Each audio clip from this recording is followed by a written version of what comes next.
Hey friends, welcome to our channel Swathi Jai lifestyle. இன்னைக்கு என்ன video அப்படின்னு பார்த்தீங்கன்னா, ஒரு சிஸ்டர் வந்து நகைக்கடன் அடைக்கிறதுக்காக கேட்டிருந்தாங்க. அவங்களுக்கான ஐடியாஸ் தான் கொடுக்க போகிறேன். அடுத்த வீடியோவில் பார்த்தீங்கன்னா, நான் எப்படி என்னோட நகைக்கடன்லாம் அடைச்சேன் அப்படின்றத நெக்ஸ்ட் உங்களுக்கு நான் ஷேர் பண்ணுறேன்.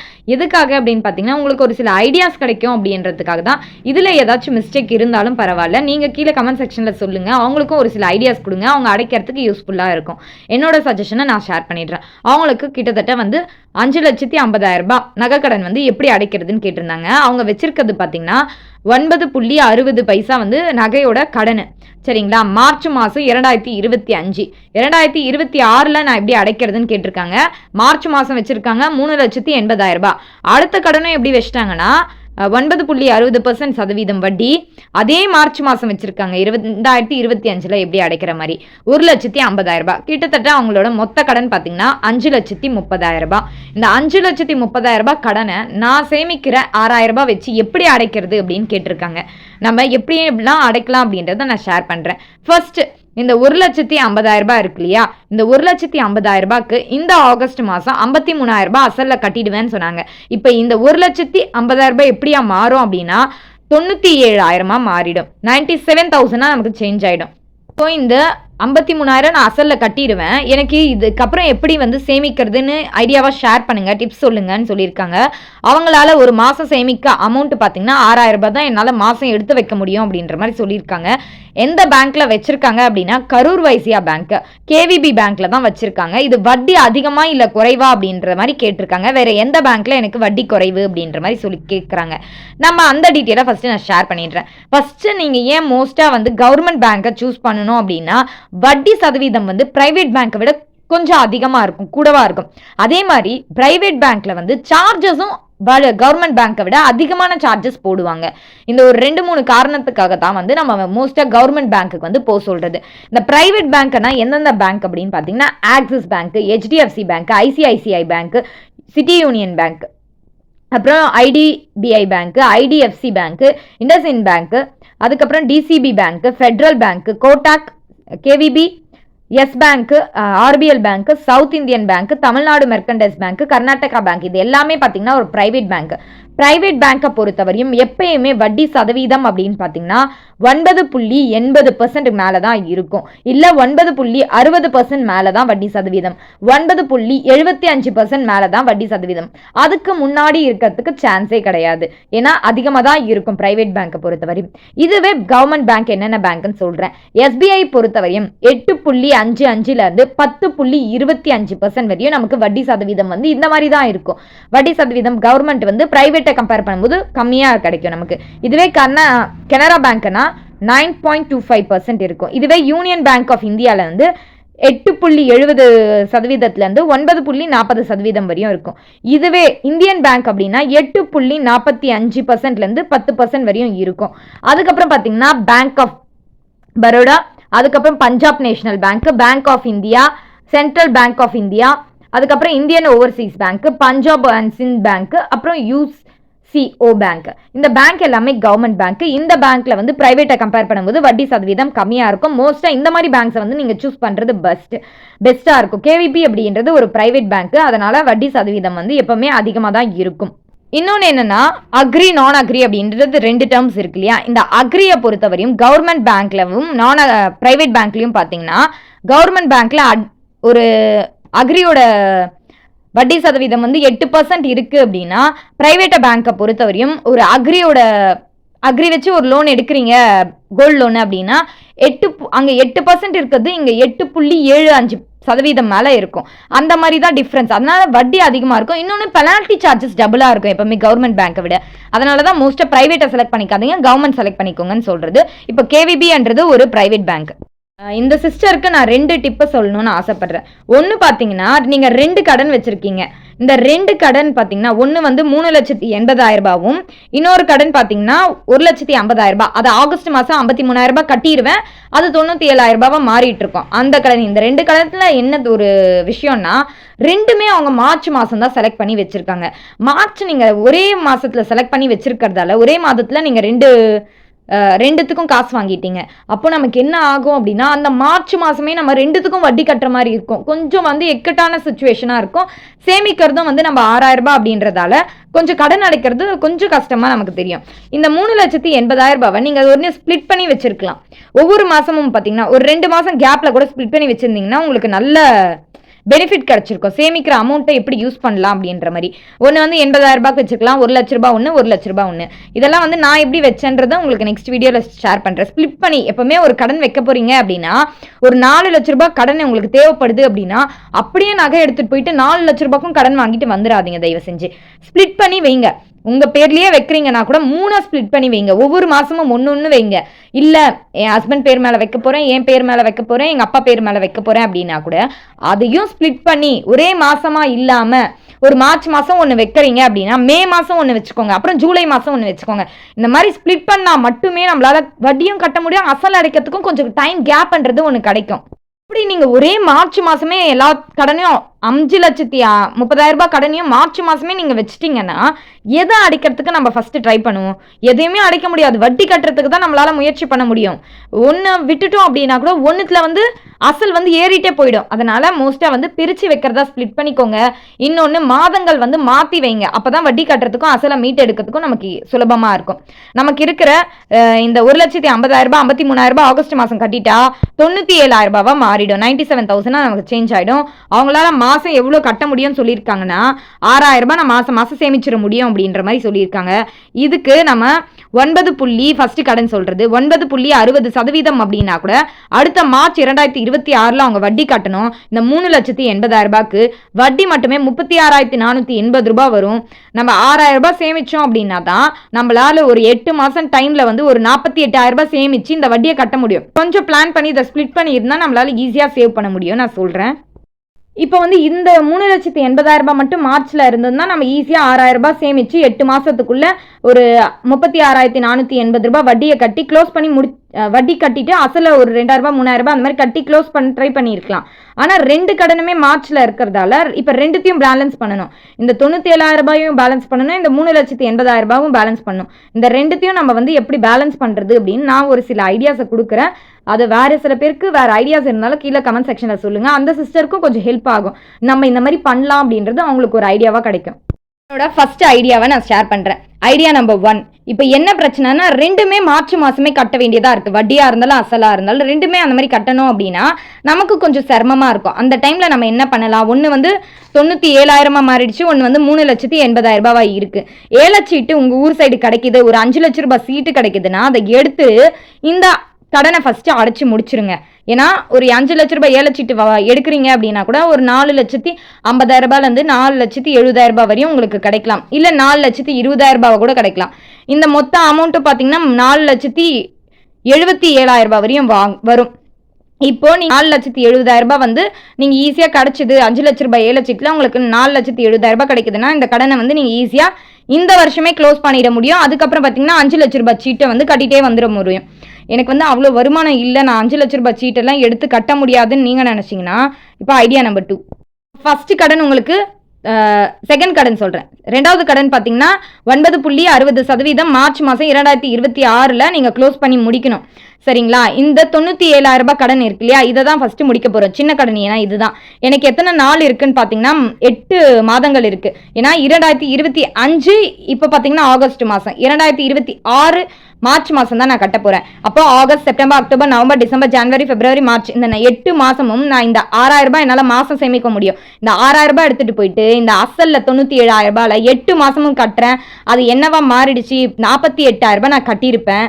ஏன்னா இதை தான் நான் கட்ட போறேன். ஃபர்ஸ்ட் இந்த 6,000 ரூபாவை எடுத்துட்டு போயிட்டு அசல்ல கட்டணும்னு சொல்லி கட்டுங்க. 6,000 ரூபாவா அசல்ல கட்டணும். அப்பதான் உங்களுக்கு என்னவா மாறும் அப்படின்னா இந்த 47,000 ரூபாவில் 97,000 ரூபாயில 48,000 ரூபாய் நீங்க கட்டிட்டு இருப்பீங்க. பேலன்ஸ் உங்களுக்கு எவ்வளவு நிக்கும்னா 2026 மார்ச்ல 49,000 ரூபாவா வந்து நிக்கும். இது கழிச்சு என்ன பிரச்சனை அப்படின்னா இது வந்து மார்ச் மாசம், ஒருவேளை 2027 தான் உங்களால வந்து இதுக்கு சேமிச்சு கட்ட முடியும் அப்படின்னா கூட நமக்கு இது மாட்டிக்கும். இதோட வட்டியே அதிகம், 36,000 சில்லற. ஆனா இந்த மார்ச் மாசம் நம்மளால 2026 நம்ம ஏதாச்சும் ஒன்று வட்டி கட்டணும் கொஞ்சமாச்சு. அதுக்கு நம்ம என்ன பண்ணலாம் அப்படின்னா, உங்களால் மாதம் வந்து 6000 ரூபாய் சேமிக்க முடியும்னு சொல்லியிருக்கீங்க. அட்லீஸ்ட் 1,00,000 ரூபாய் சீட்டு எடுத்தால் கூட போதும். ஏன்னா 1,00,000 ரூபாய் சீட்டை பொறுத்தவரையும் 20 மாத சீட்டை எடுத்துக்கோங்க. ஏன்னா 10 மாதம் சீட்டு எடுத்தீங்கன்னா மாதம் நீங்கள் 1,00,000 ரூபாய் சீட்டுக்கு 10,000 ரூபாய் கட்ட வேண்டியதாக வரும். இதுவே 20 மாதம் சீட்டு எடுத்தீங்கன்னா மாதம் நீங்கள் கட்ட வேண்டிய தொகை 4,000 ரூபாய், 3,500 ரூபாய், 4,200 ரூபாய், 4,500 ரூபாய் இந்த மாதிரி தான் நீங்கள் கட்ட வேண்டியதாக வரும். ஒரே ஒரு மாதம் தான் நீங்கள் 5,000 ரூபாய் கட்ட வேண்டியதாக இருக்கும். உங்களுக்கு சேமிக்க முடியும். இந்த 6,000 ரூபாயில் உங்களால் ஈஸியாக வந்து ஏலச்சீட்டு கட்ட முடியும். அதனால நான் இதை எடுத்துக்க சொல்றேன், 1,00,000 ரூபாய் ஏலச்சீட்டு. ஏன்னா ஃபர்ஸ்ட் ஐடியாலாம் 5,00,000 ரூபாய் சொன்னேன். அது உங்களால முடியாதுன்னா இந்த 1,00,000 ரூபாய் ஏலச்சீட்டு எடுத்துக்கோங்க. அப்பதான் மாசம் இந்த 6,000 ரூபாய் சேமிப்பீங்க இல்லையா, இதை வச்சு உங்களால கட்ட முடியும். இப்போ 2வது கடனுக்கு 49,000 ரூபாய் நிக்குது. ஓகேங்களா, இது வந்து எப்படி முடிக்கலாம்னு பார்த்தீங்கன்னா, 1,00,000 ரூபாய் ஏலச்சீட்டு எடுக்கிறீங்க. அந்த 1,00,000 ரூபாய் ஏலச்சீட்டில் உங்களுக்கு 75,000 ரூபாய் தராங்க ஃபர்ஸ்ட் சீட்டு அப்படின்னு வச்சுக்கோங்க. இந்த 75,000 ரூபாவை இந்த செகண்ட் கடன் இருக்கு இல்லையா 49,000 ரூபாய், அதுக்கு கட்டி இந்த 2026லயே ஒரு கடனை நீங்க முடிச்சிட்டீங்க. இந்த 75,000 ரூபாயில 49,000 ரூபாய் போயிடுச்சுன்னா மிச்சம் 26,000 ரூபாய் உங்களுக்கு பேலன்ஸ் இருக்கும். அந்த 26,000 ரூபாய் என்ன பண்ணணும் அப்படின்னா, 2026 மார்ச்ல இந்த 3,80,000 ரூபாய்க்கு நீங்க வட்டி கட்டணும் இல்லையா, எவ்வளவு வட்டின்னு பாத்தீங்கன்னா 36,480 ரூபாய். ஆனா நம்ம கையில இருக்கிற அமௌண்ட் 26,000 ரூபாய் தான் இருக்கு. இந்த 26,000 ரூபாய் எடுத்துட்டு போயிட்டு அசல்ல கட்ட முடியாது, அதனால வட்டியில கட்டிடுங்க. வட்டியில கட்டிட்டீங்கன்னா பேலன்ஸ் எவ்வளவு வட்டி நீங்க போடணும்னா 10,480 ரூபாய். அந்த 10,480 ரூபாய் வந்து ஃபர்ஸ்ட் கடன்ல ஆட் பண்ணி வச்சுக்கோங்க. இப்போ 3,80,000 ரூபாய் கடன் என்ன ஆயிடும் அப்படின்னா 3,90,480 ருபீஸ் ஃபர்ஸ்ட் கடன் இந்தவா மாறிடும். ஏன்னா செகண்ட் கடன் முடிச்சிட்டோம், இப்போ ஃபர்ஸ்ட் கடனை தான் நம்ம பார்க்க போறோம். இந்த கடன் வந்து இந்த மாதிரி மாறிடுச்சு. இப்போ நீங்க என்ன பண்ணணும் அப்படின்னா, அந்த ஃபர்ஸ்ட் கடன் வந்து அடுத்த வருஷத்துக்கு தான், சரிங்களா? அந்த அடுத்த வருஷத்துக்கு வரையும் நீங்க ஃபர்ஸ்ட் கடனை வந்து பெருசா திங்க் பண்ணாதீங்க, நான் சொல்றேன். ஏன்னா மாசம் 6,000 ரூபாய் எடுத்துட்டு போயிட்டு நீங்க ஏலச்சீட்ல கடன் மாதிரி தான் வாங்கியிருக்கீங்க அந்த 1,00,000 ரூபாய் ஏலச்சீட்டு கடனை. அதுக்கு வந்து இந்த அமௌண்ட்டை யூஸ் பண்ணிக்கோங்க. இந்த 6,000 ரூபாய் எடுத்துட்டு போயிட்டு 1,00,000 ரூபாய் ஏலச்சீட்ல கடன் மாதிரி வாங்கியிருக்கீங்க. அதுக்காக தான் உங்களுக்கு 75,000 ரூபாய் கொடுத்துருக்காங்க. இந்த அமௌண்ட் வந்து உங்க மாசம் நீங்க வந்து தள்ளு அமௌண்ட் மாதிரி ஒரு 1,500 ரூபாய் 2,000 ரூபாய் அப்படின்றது மிச்சம் ஆகும். அந்த தள்ளு அமௌண்ட்டை தான் நீங்க வந்து இந்த 3,90,000 கடன்ல வந்து இந்த தள்ளு அமௌண்ட்டை வந்து ஃபர்ஸ்ட் கடன்ல வந்து அடைக்க போறீங்க. 1,500 ரூபாய் 2,000 ரூபாய் அப்படின்றது எடுத்துட்டு போயிட்டு மாசம் பேங்க்ல ஏலச்சீட்டு கட்டிட்டு இருப்பீங்கல்ல, மிச்ச அமௌண்ட்டை செலவு பண்ணக்கூடாது. நம்ம என்ன பண்ணியிருக்கணும், அசல்ல எடுத்துட்டு போயிட்டு பேங்க்ல கட்டியிருக்கணும். அசல்ல கட்டியிருந்தீங்கன்னா ஒரு 18,000 ரூபாய் வரையும் கட்டியிருப்பீங்க. அப்போ அந்த 18,000 ரூபாய் இந்த 3,90,000ல ஒரு 18,000 ரூபாய் கட்டியிருந்தீங்கன்னா அந்த ஃபர்ஸ்ட் கடன் என்னவா மாறிடுச்சு அப்படின்னா 2026ல 3,72,480 ரூபாவா மாறிட்டு இருக்கோம்.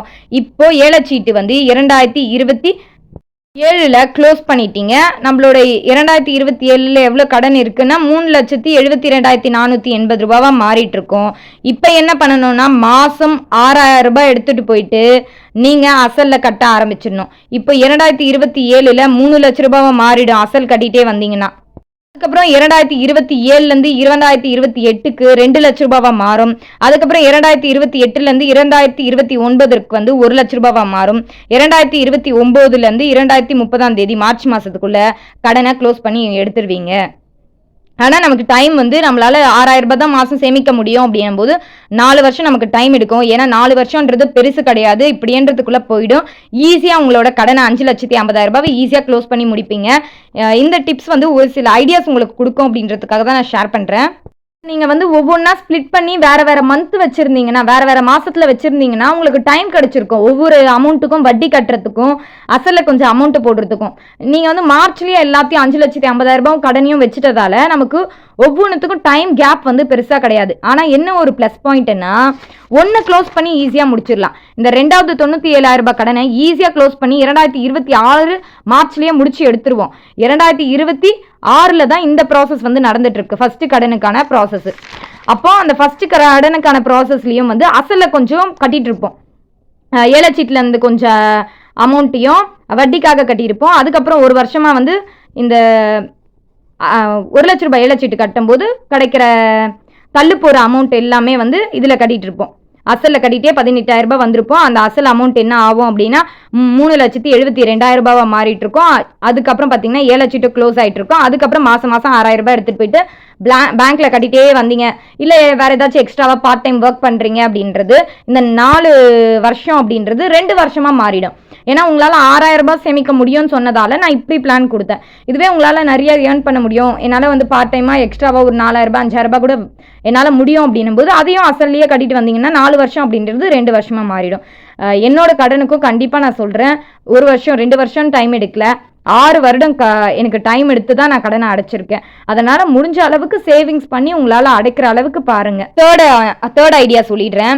இப்போ உங்கள் ஊரில் வந்து ஏலச்சீட்டு கூட கிடையாதுங்க. எனக்கு ஏலச்சீட்டு இருந்தால் தானே இதை நான் வந்து மீட் எடுக்கிறதுக்கு, இதை வந்து நான் வந்து கொஞ்சமாச்சு வட்டி கட்டுறதுக்குன்னு கேட்டிங்கன்னா நமக்கு இன்னொரு ஆப்ஷன் என்னன்னா, ஃபஸ்ட்டு இந்த கடனை இதோட கடன் வந்து 2026 தானே இருக்குது இந்த கடனை. அதனால் இதை அப்படியே ஸ்டாப் பண்ணிவிட்டு இதுக்கு வந்து வட்டிக்கு கட்டுறதுக்கு நம்மக்கிட்ட அமௌண்ட் இல்லை. இதை வந்து நம்ம ரெனிவல் பண்ணிட்டு தான் வர முடியும். ரெனிவல் பண்ணோம் அப்படின்னா இந்த 3,80,000 ரூபாய் ப்ளஸ் நமக்கு இருக்கிற வட்டி பார்த்தீங்கன்னா 36,480 ரூபாய் இதுக்கு வட்டி. இப்போ வட்டியோட சேர்த்து நமக்கு என்னவா ரெனிவல் பண்ண ஆகிடும் அப்படின்னா 4,16,080 ரூபாய். ஒருவேளை உங்கள் ஊரில் வந்து ஏலச்சீட்டு கிடையாது அப்படின்னும் போது இந்த மாதிரி தான் நமக்கு ஆகும். ஃபர்ஸ்ட் கடன் வந்து பார்த்தீங்கன்னா 4,16,480 ரூபாவா மாறிடுச்சு 2026 மார்ச்ல. ரெண்டாவது கடன் பார்த்தீங்கன்னா 49,000 ரூபாய் இருக்கு 2026ல. இப்போ இதை எது க்ளோஸ் பண்ணி எடுக்கலாம் அப்படின்னு பார்த்தீங்கன்னா 2027ல நம்மளோட சேவிங்ஸை ஸ்டார்ட் பண்ண போகிறோம். என்னவா ஸ்டார்ட் பண்ண போகிறோம் அப்படின்னா ஃபர்ஸ்ட் கடனுக்கும் சேமிக்கணும், ரெண்டாவது கடனுக்கும் சேமிக்கணும். இந்த ஃபர்ஸ்ட் கடன் 4,16,480 ரூபாய் மாறிடுச்சு. செகண்ட் கடன் பார்த்தீங்கன்னா ரெண்டாவது கடன் பார்த்தீங்கன்னா 49,000 ரூபாவா மாறிடுச்சு. இப்போ ஃபர்ஸ்ட் கடனுக்கும் நான் வந்து வட்டி கட்டணும், ரெண்டாவது கடனுக்கும் வட்டி கட்டணும். ஏன்னா என்கிட்ட ஏலச்சீட்டு இல்லை, எதுவுமே இல்லை. நான் வர 6,000 ரூபாய் சேவிங்ஸை வச்சு தான் நான் ரெண்டுமே பேலன்ஸ் பண்ணணும். அப்போ நம்ம என்ன பண்ணணும் அப்படின்னா ஃபர்ஸ்ட் ஒரு 7 மாதத்துக்கு இதுக்கான வட்டிக்கு சேமிக்கணும். 4,16,480 ரூபாய்க்கு வட்டி பார்த்தீங்கன்னா 39,982 ரூபாய் வந்து வட்டி. இதுக்கு நான் வந்து சேமிக்கிற அமௌண்ட் 7 மாதத்துக்கு பார்த்தீங்கன்னா 42,000 ரூபாய் சேமிப்பேன். இதில் 42,000 ரூபாவை 39,000 ரூபாய் வட்டியை கட்டிட்டேன். பேலன்ஸ் 2,000 ரூபாய் எனக்கு மிச்சம் ஆகும். அந்த 2,000 ரூபாய் எடுத்துகிட்டு போயிட்டு அசலில் கட்டும் போது எனக்கு என்னவா மாறிடும் அப்படின்னா ஃபர்ஸ்ட் கடன் 4,14,480 ரூபாவா மாறிடும்.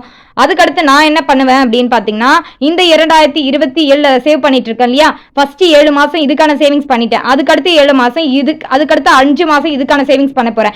ஏன்னா இதை நான் வந்து அசலும் மீட்டு எடுக்கணும், வட்டியும் சேர்ந்து கட்டணும். அடுத்த வட்டி பார்த்தீங்கன்னா 4,740 ரூபாய், இந்த 49,000 ரூபாய்க்கு வட்டி. இப்போ நான் சேவ் பண்றது 5 மாசத்துக்கு 30,000 ரூபாய் மாறிடும். இந்த 30,000 ரூபாய் எடுத்துட்டு போயிட்டு வட்டி கொஞ்சம் கட்டிட போறேன், அசலும் கொஞ்சம் கட்டிடலாம். அப்படி இல்லைன்னா ஏன்னா மார்ச் மாதம் வந்துடும்ல இதுக்குள்ள நமக்கு. இப்போ நான் என்ன பண்ண போறேன், இந்த 30,000 ரூபாய் எடுத்துட்டு போயிட்டு வட்டியும் கட்டிட்டு அசலும் கட்டிடுவேன். ரெண்டுத்தையும் கட்டும் போது எனக்கு பேலன்ஸ் 25,296 ரூபாய் இருக்கும் 2027ல. நான் என்ன பண்ணுவேன், ஒரு 4 மாதம் எனக்கு திரும்பவும் டைம் கேப் இருக்குது. மார்ச் கழிச்சு ஏப்ரல் மே ஜூன் ஜூலை ஒரு 4 மாதம் திரும்பியும் சேவ் பண்ண போகிறேன் 6,000 ரூபாய் அப்படின்றது. ரெண்டாவது கடனை 2027 ஜூலையில் க்ளோஸ் பண்ணி முடிச்சிடுறேன். இப்போ ஃபர்ஸ்ட் கடன் எனக்கு எவ்வளோ இருக்குது, 4,14,480 ரூபாய் இருக்கு இல்லையா. ஜூலை மாதம் இந்த ஜூலை மாதம் இதை க்ளோஸ் பண்ணி எடுத்தோடனே ஜூலை மாதத்துலேருந்து இதை சேவிங்ஸ் பண்ண ஆரம்பிக்க போகிறேன். 6,000 ரூபாய் எடுத்துகிட்டு போய் சேமிக்க போகிறேன். மார்ச் மாதம் வரையும் டைம் இருக்குது, 8 மாதம் டைம் இருக்கும். 48,000 ரூபாய் நான் சேமிச்சிருப்பேன். இதை வட்டி கட்டுறதுக்கும் அசல் கட்டுறதுக்கும். வட்டி பார்த்தீங்கன்னா 39,790 ரூபாய் சரிங்களா. இதில் வட்டியும் கட்டிடுவேன். அசல் வந்து ஒரு 8,210 ரூபாய் அசல் கட்ட போகிறேன். இப்போ 2027 எனக்கு என்னவா மாறிடுச்சு இந்த கடன் அப்படின்னா பார்த்தீங்கன்னா 4,14,480 ரூபாய், அசலில் கொஞ்சம் 8,210 ரூபாய். 2028 எனக்கு என்னவா மாறும் அப்படின்னா 4,06,270 ரூபாவா மாறிடும். அதே 6,000 ரூபாவை நான் மாதம் மாதம் வந்து பேங்க்ல அசலில் கட்டிட்டு வர போகிறேன். ஒரு வருஷத்துக்கு 72,000 ரூபாய் கட்டுவேன். 5 வருஷத்துக்குள்ள நான் 2030 இந்த கடனை மொத்தமாக க்ளோஸ் பண்ணி எடுத்துருவேன். வேற எந்த சோர்ஸ் ஆஃப் இன்கமும் கிடையாது, வேற எந்த ஒரு ஏலச்சீட்டு இந்த மாதிரி எந்த ஒரு பெனிஃபிட்டும் எனக்கு கிடையாதுன்னும் போது நம்ம பேங்க்ல தான் கட்டி மீட் எடுக்கிற மாதிரி இருக்கும். அதனால இந்த மாதிரி நம்ம பிளான் பண்ணிக்கிட்டோம் அப்படின்னா கூட ஒரு 5 வருஷம் நமக்கு கண்டிப்பா டைம் எடுக்கும். ஏன்னா அசலும் கட்டணும் வட்டியும் கட்டணும் போது கண்டிப்பா டைம் எடுக்கும் இல்லையா, 6,000 ரூபாய் சேவிங்ஸை வச்சு. அதனால இந்த மாதிரியும் நீங்க பிளான் பண்ணி யூஸ் பண்ணிக்கலாம். உங்களுக்கு ஏதாச்சும் ஐடியாஸ் இருந்தாலும் கீழே ஷேர் பண்ணுங்க, அவங்க பார்த்து தெரிஞ்சுக்கிட்டோம். அப்போ அவங்களுக்கும் ஒரு சில ஐடியாஸ் கிடைக்கும், நம்ம கடனை இப்படியும் அடைக்கலாம் அப்படின்ற மாதிரி. இந்த வீடியோ உங்களுக்கு ஓரளவுக்கு பிடிச்சிருக்கும்னு நினைக்கிறேன். பிடிச்சிருந்தா ஒரு லைக் பண்ணிக்கோங்க. பக்கத்தில் ஹைக் இருக்கும், அதை கொஞ்சம் ஹைக் பண்ணி விட்டீங்கன்னா நம்ம வீடியோ கொஞ்சம் சஜஸ்ட் ஆகும். இந்த வீடியோ உங்களுக்கு பிடிச்சிருக்கும். தேங்க்ஸ் ஃபார் வாட்சிங்.